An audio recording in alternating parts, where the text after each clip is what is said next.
ఏలూరు జిల్లా చింతలపూడి నియోజకవర్గం నాగిరెడ్డిగూడెం గ్రామస్తులు 6 నెలలుగా మంచినీటిలో ఇబ్బందులు పడుతున్నారని ఆవేదన వ్యక్తం చేస్తున్నారు.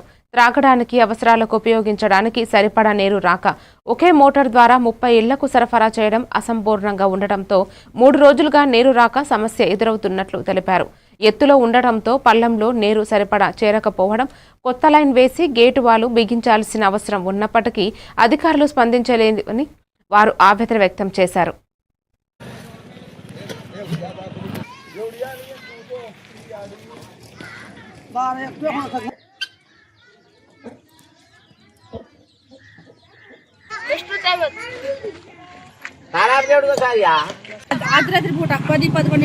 ఓ గంట ఇస్తాడు, ఎవరు సరిపోతుంది?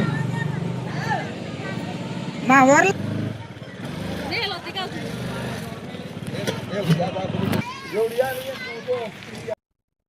జయశంకర్ భూపాలపల్లి జిల్లాలో బీఆర్ఎస్ పార్టీ ప్రధాన